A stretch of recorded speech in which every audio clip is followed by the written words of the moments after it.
маъданҳои табиӣ сарвати бебаҳои замин буда, навъҳои зиёди қиматбаҳо ва нимқиматбаҳояшон дар табиат вуҷуд доранд.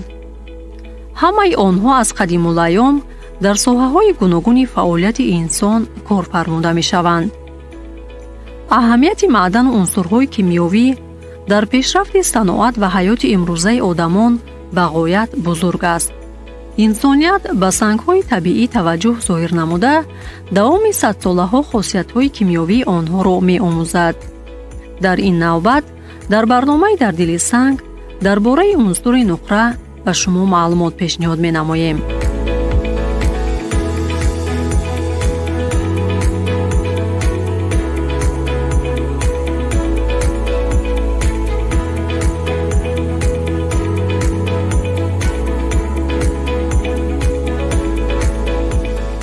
аз замонҳои қадим нуқра дар мамлакатҳои Миср, Хитой, Эрон ва Осиёи Миёна маълум буд. нуқра ҳамчун металли ба таъсири муҳит устувор буда, аз даврони қадим барои тайёр намудани маснуоти нафиси ороишот ва ғайра васеъ истифода мешавад. он дар қатори тилло вазифаи муодили умумии пулро иҷро мекунад. ҳамчунин нуқра яке аз элементҳои ҳаётан зарурӣ барои ҷисми мавҷудоти зинда ба ҳисоб меравад. минерали нуқра дар ҳолати холис дар конҳои гидротермалӣ якҷоя бо аргентид пайдо мешавад. захираҳои нуқра назар ба захираҳои тилло чандин маротиба зиёд аст. пас савол ба миён меояд ки чаро минерали нодир ба ҳисоб меравад.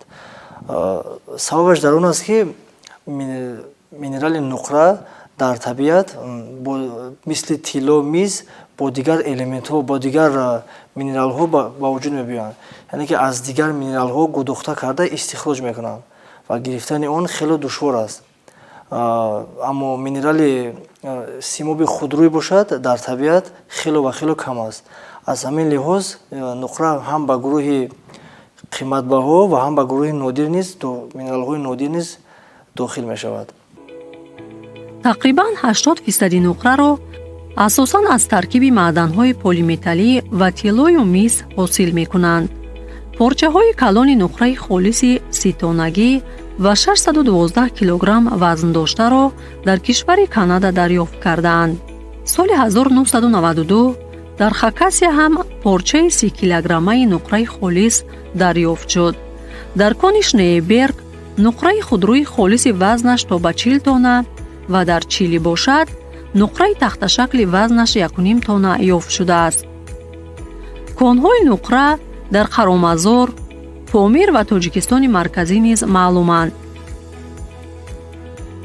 конҳои бузурги нуқра дар давлатҳои Олмон, Россия, Перу, Аргентина, Қазоқистон, Тоҷикистон, Шветсия, Норвегия ва ғайра дучор меоянд. Тоҷикистон дар миқёси ҷаҳон ва мамлакатҳои Осиёи марказӣ яке аз давлатҳои серзахираи нуқра ба ҳисоб меравад. танҳо дар кони Мансури Калон ки дар қисмати шимоли Тоҷикистон ҷойгир аст, зиёда аз 55 000 тоннаро ташкил медиҳад захираи нуқра. унсури мазкур ҳамчун нуқраи холис дар таркиби минералҳои аргентид ва ба таври омехта дар дохили элементҳои сурб ва висмут низ вомехӯрад.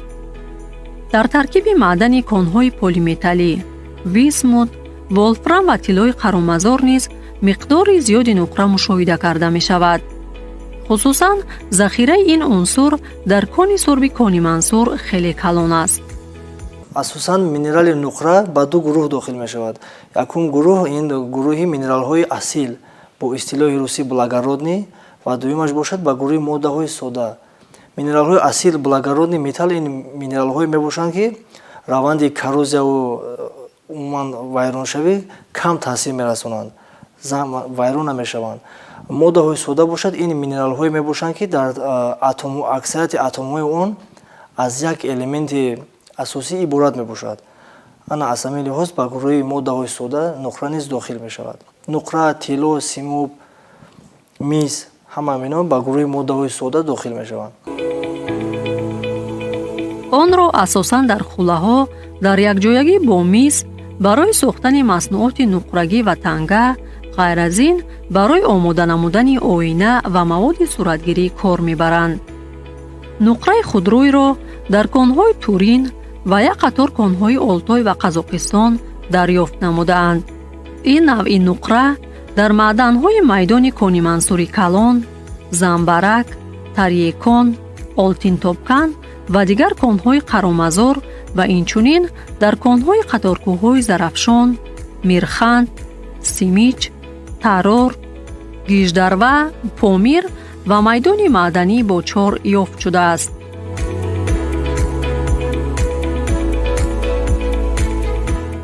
формулаи химиявии нуқра аргентум мебошад. Калимаи аргентум дар якчанд давлатҳо тарҷума маънояш сафед ё ин ки ҷилодор мебошад. аз ҳамин лиҳоз дар баъзе давлатҳо нуқраро ҳамчун тиллои сафед мешуморанд. ҳатто давлате ҳаст ки маҳз бо номи нуқра бо ҳамин минерал монда шудааст. ин давлат ном дорад Аргентина. Аргентина яке аз давлатҳое ба ҳисоб меравад ки барои истихроҷи нуқра, тилло ва мис яке аз ҷойҳои намоёнро ишғол кардааст. нуқраи холис ба гармӣ ва барқ нисбат ба дигар металлҳо беҳтар тоб меоварад ва он инчунин беҳтарин инъикоскунандаи нури намоён аст. аз ин сабаб нуқра ҳамеша дар сохтани оина истифода мешавад. ғайр аз ин унсури мазкур дар истеҳсоли баъзе дастгоҳҳо ва нерӯдиҳандаҳои электронӣ мавриди корбурд қарор дода мешавад. нуқра инчунин хусусиятҳои зидди микробӣ низ дорад. яке аз хусусиятҳои асосии нуқра ин ҷараёни баланди гармигузаронӣ ва барқгузаронӣ мебошад. ҳангоме ки қошуқчои нуқрагин аст, ҳангоме ки ба чой гарм мемонем, агар дар пиёла чой гарм бошад, ҳамин қошуқи нуқрагӣ монем, ҳамин дар давоми 1-2 сония аллакай ҳарораташ баланд мешавад. мисли ҳамун ҳарорати чой дар дохили пиёла будагӣ аллакай ҷӯш мешавад. аммо вақте ки қошуқчаи гирифтем, дар давоми 1 ё 2 сония аллакай ҳарораташ паст мешавад. аз ҳамин лиҳоз ҷараёни гармигузаронии он хело бисёр аст. зуд гармиро ба худ мекашад. барқгузаронӣ низ ҳамин тавр. ҷараёни барқро хело олӣ гӯем, хато намекунем, олӣ мегузаронад. аз ҳамин лиҳоз нуқраро дар ашёҳои техникӣ, дар симбарорӣ васеъ истифода мебаранд. маъдани мазкур дар солҳои аввали ихтирои аксбардор нақши муҳим дошт. нитрати нуқра дар плитаҳои акосӣ камераҳои нахустин истифода мешуд, зеро ин хула ба вокуниш ба рӯшноӣ сиёҳ мешавад. истифодаи маъмултарини нуқра дар соҳаи барқ ва электроника аст. тибқи омор, конҳои кашфшудаи нуқра дар Осиёи марказӣ ва Тоҷикистон мавқеи пешоҳангро ишғол мекунанд.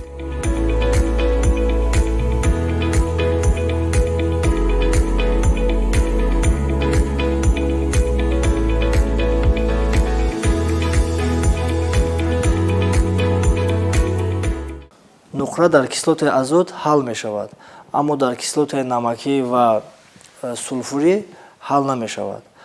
аммо дар маҳлулҳо ва маҳлулҳое ки дар таркибаш сулфур дошта бошад, нуқра ранги сиёҳро мегирад. ҳангоме ки ба реаксия даромада, ранги сиёҳро мегирад. сингонияш кубӣ. вобаста аз таркиби нуқра зиёда аз 50 минерали табиии нуқрадор маълум аст, ки минералҳои машҳуртаринаш инҳо мебошанд. якум ин тиллои худрӯй. дар таркиби тиллои худрӯй на кам аз 10% нуқра мавҷуд аст. конҳои асосии аллакай иктишофшудаи нуқра дар шимоли Тоҷикистон дар минтақаҳои маъдани Олтинтопкан ва Қарамазори марказӣ ҷойгир шуданд. онҳо мавзеъҳое мебошанд, ки саноати кӯҳӣ дар он ҷо бештар рушд ёфтааст. айни замон кони бузургтарини нуқра, Кони Мансури Калон, ба таври васеъ омӯхта шудааст. соли 1988 дар асоси ҳисоби захираҳои мавҷудаи ин кон ва тибқи асоснокунии техникию иқтисодӣ анҷом дода шуда, сохтмони корхонаи маъдантозакунӣ бо иқтидори истихроҷи солонаи 15 миллион тонна маъдан ба нақша гирифта шудааст. аз ин мавзеъ дар баробари 100 тонна нуқра инчунин метавон миқдори зиёди сурб, рӯҳ, оксиди сулфур, масолиҳи сохтмонӣ ва дигар моддаҳои ҳамроҳро истихроҷ кард. илова бар ин, таҳқиқи пешакӣ ду кони дигари маъданҳои нуқра идома дорад. инҳо кони акҷилга дар Помир мебошад, ки мисли кони Мирханд дар таркиби 1 тонна маъдан садҳо грамм нуқра дорад. ин мавзеъ аз кони тиллои таррор дар масофаи наздик ҷойгир буда, шароити мусоиди техникӣ истихроҷи маъданро фароҳам меорад. аз худкунии ин конҳо Тоҷикистонро метавонад ба яке аз истеҳсолкунандагони пешоҳанги нуқра дар ҷаҳон табдил диҳад. бо истихроҷи солонаи 50 тонна нуқра, захираҳои кони Мансури Калон барои 150 сол кофӣ хоҳад буд. нуқра пас аз тилло дуввумин воситаи муҳимтарини сармоягузорӣ бо металлҳои қиматбаҳо мебошад.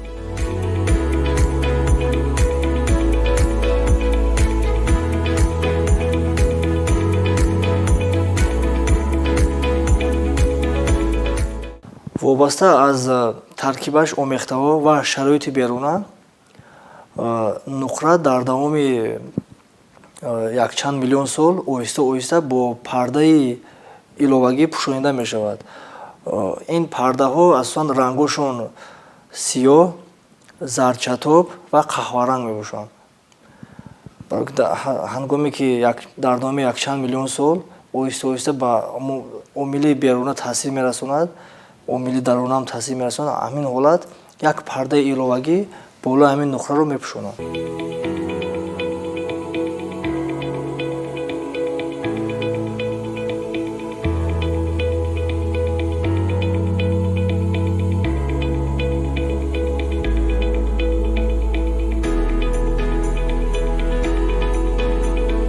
дар замонҳои қадим аз ин унсур зарфҳо, силоҳ, лавозимоти ҷангӣ, ҷавоҳирот, ашёҳои ороишӣ ва ғайра сохта мешуданд.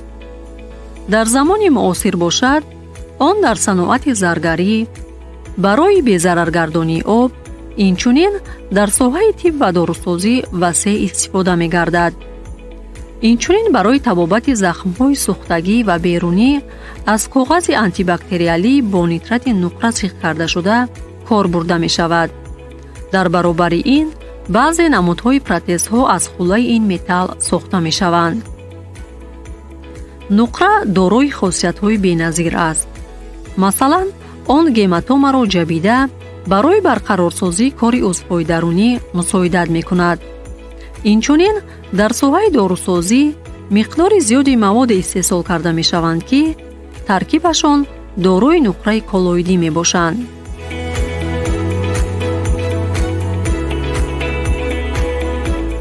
барои ҷумҳурии Тоҷикистон, ки 93% қаламрави онро кӯҳҳо ташкил медиҳанд, масъалаи рушди минбаъдаи иктишофи геологӣ ва истифодаи маъданҳои минералӣ ҳамчун масъалаи муҳим барои рушди устувори иқтисодиёт ва истиқлолияти иқтисодӣ имкони хуб ба ҳисоб меравад. иктишофи конҳои нави сарватҳои табиӣ бошад, барои расидан ба ин ҳадаф мусоидат хоҳанд кард.